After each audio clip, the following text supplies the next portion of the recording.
ആലപ്പുഴ ജില്ലയിൽ രണ്ടിടത്തുകൂടി പക്ഷിപ്പനി എന്ന സംശയം. അമ്പലപ്പുഴ വടക്ക്, മുട്ടാർ പഞ്ചായത്തുകളിൽ താറാവുകൾ ചാകുന്നതായി കണ്ടെത്തി.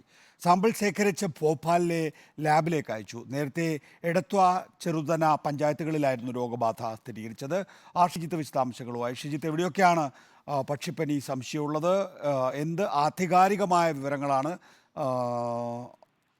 മൃഗസംരക്ഷണ വകുപ്പ് നൽകുന്നത്? തികച്ച് ആലപ്പുഴ ജില്ലയിൽ പക്ഷിപ്പനി പടർന്നു എന്ന സംശയമാണ് ഇപ്പോൾ ശക്തമായിരിക്കുന്നത്. നേരത്തെ ചെറുതന, എടത്വ പഞ്ചായത്തുകളാണ് പക്ഷിപ്പനി റിപ്പോർട്ട് ചെയ്തത്. എന്നാൽ മറ്റു ചില പഞ്ചായത്തുകൾ കൂടി വളർത്തു താറാവുകൾ മയങ്ങി വീഴുകയും ചത്തു വീഴുകയും ചെയ്യുന്നതായി ഇന്നലെ ശ്രദ്ധയിൽപ്പെട്ടു. ഇതിന്റെ അടിസ്ഥാനത്തിലാണ് പക്ഷിപ്പനി എന്ന സംശയം ഉണ്ടായിരിക്കുന്നത്. ഈ ചത്തു വീണ താറാവുകളുടെ സാമ്പിൾ ശേഖരിച്ച് ഭോപ്പാലിലെ ലാബിലേക്ക് അയച്ചിരിക്കുകയാണ്. അവിടെ നിന്ന് ഫലം വരണം. 3 ദിവസത്തിനകം ഫലം അറിയാൻ കഴിയുമെന്നാണ് മൃഗസംരക്ഷണ വകുപ്പ് അറിയിച്ചിരിക്കുന്നത്. അമ്പലപ്പുഴ വടക്ക് പഞ്ചായത്തിലും ഒപ്പം തന്നെ മുട്ടാർ പഞ്ചായത്തിലുമാണ് പക്ഷിപ്പനി ഇപ്പോൾ സംശയിക്കുന്നത്. അവിടങ്ങളിലെ റിസൾട്ട് വന്ന ശേഷം മാത്രമേ പക്ഷിപ്പനിയാണോ അല്ലയോ എന്ന കാര്യം സ്ഥിരീകരിക്കാനാവൂ. നേരത്തെ എടത്വയിലും ചെറുതനയിലും ഉണ്ടായ പക്ഷിപ്പനി ബാധയെ തുടർന്ന് ഏതാണ്ട് 17,000 താറാവുകളെ കള്ളിങ് നടപടിക്ക് വിധേയമാക്കിയിരുന്നു.